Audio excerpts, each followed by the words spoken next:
okay guys, I might have time before it gets dark to fit one more video in, and this is something that I really wanted to make a video about because it is actually quite funny.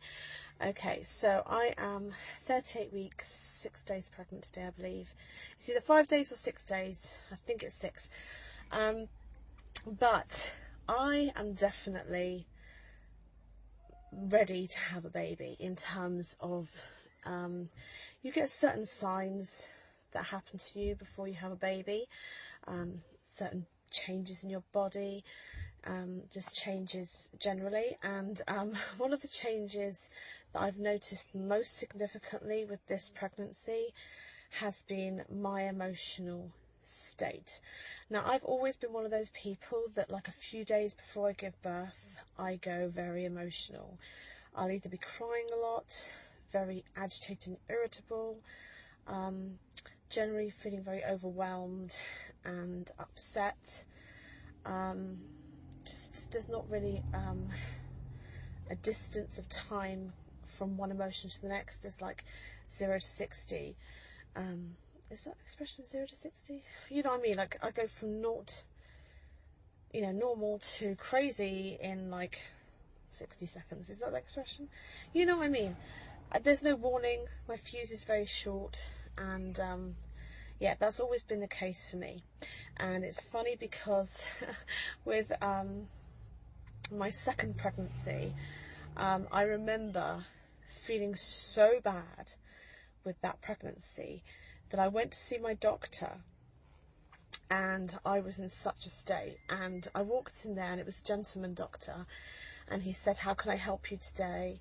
And I just burst into tears, and he said, "What's the matter? What's the problem?" And I said, "I want to kill myself."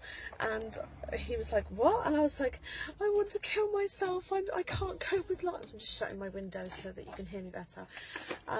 I was like, "I want to kill myself. I can't cope with my life anymore. I can't cope. I want to kill myself." And he started laughing. And I was really offended by this doctor, like, "Why are you laughing at me? I've just told you that I'm suicidal." And he smiled, and I said, "Why? What do you think's the matter with me?" He said, "I think you're about to have a baby, sweetheart." And the next day I went into labour and gave birth. And that was with my son, and he's 11 years old. So 11 years ago that happened. And so it just shows you that this is generally a trend for me, that I get very emotional just before I give birth. But with this pregnancy, it seems to have kicked in a little bit early, and I have been a bit cray-cray for, excuse me, because I've got such, like, bad acid reflux. And I can't burp, so I'm, like, gurgling away. Yeah, I've noticed that this symptom has kicked in a little bit early for me. So the last few weeks I've been a bit like this.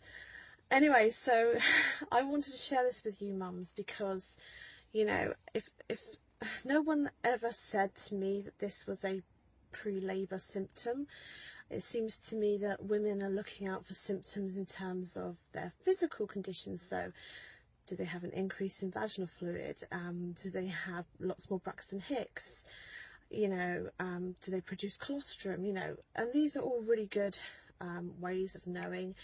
Sorry, a woman's walking past. I just feel really embarrassed that I'm talking into my phone outside a park. They probably think I'm a freak. I'm just going to ignore her as she walks past my window. There she goes. Yeah. So, I've lost my train of thought as well. Memory loss, baby brain. It's a nightmare. Yeah, women tend to be like looking out for these physical changes, and I wasn't aware of the emotional changes that women go through. So this is why I wanted to share this with you, because I think it's really important, because the emotional changes you go through just before you have a baby, if you're the type of person to have them and you're not aware of it as being a pre-labour symptom, I think it could be quite alarming, because it's so intense. For me, the feelings of feeling completely overwhelmed, so intense. Literally, not, I wouldn't say feeling suicidal because that's not true. It's a sudden feeling of I can't cope, I can't carry on anymore, and then it's gone again very quickly. So it's not like I have a state of feeling depressed. It's just an erratic state of emotions, but generally feeling very, very overwhelmed. And I just want to put this out there for you mums, because, you know, if I can help someone else by telling them my experiences, then maybe, you know, this could help you, because, like I said, no one ever told me that this was the case. Anyway, so it's been a roller coaster of emotions, and the general feeling of being overwhelmed is the most severe, because I think it's because I've been physically unwell, and I haven't been able to do as much as a housewife, as a mother, as a carer. I run my household, and you know, if you've got a lot of kids, you know that you have to be on the ball, you have to be in control of the situation, you know, for the sake of your children, there has to be routine and, you know, things that keep the family going.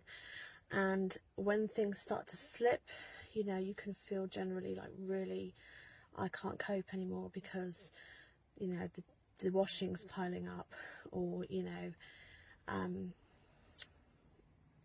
the bank returned a check or something because you didn't put it in on time, or you missed an appointment or something, right? And so when you're very unwell and things start to slip, I think that generally adds to the feeling of being overwhelmed. I do have a lot on my plate, and I know that. Having 4 children, being pregnant with my 5th, having all these complications, being, you know, a full-time carer to my husband with his condition, and then on top of that, just normal everyday life, you know. So I know that I have, you know, quite a bit on my plate. So I don't think it's I don't think it's surprising that I would have feelings of being overwhelmed, but I generally cope quite well with my life, so I've noticed the difference. Anyway, the reason that I'm going on and on about this is because recently I've had some really funny incidents that have happened to me, and some of them are quite shocking, and I feel a bit nervous to share them because it's a mixture of TMI, like too much information, and I don't want to make anyone feel awkward or embarrassed. But you guys know by now, I'm not one of those people that just sits back and doesn't share. This is what I do. I share my life. I share my life with people I know. You know, majority of my family say, Angie, you share too much. You know, you give everything. You tell everyone everything. And this is true. This is part of my personality. And I think that I'm not going to change the way I am. I'm going to stay the way I am because it's who I am. And in all honesty, what does it achieve and who does it help? I can't stop these gurgles, I'm so sorry.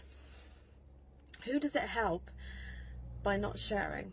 Like in the olden days, you know, mothers wouldn't talk about certain things with their daughters because it just wasn't spoken about, certain things. And then their daughters had to grow up and learn it for themselves. Whereas nowadays, in modern times, you know, mothers and daughters are more open together. They talk about things that would never have been discussed, say, 50 or 100 years ago. And in being able to open up and talk to our children and to people, you know, we're helping each other. And I feel the same way when it comes to sharing my life on YouTube and in life in general.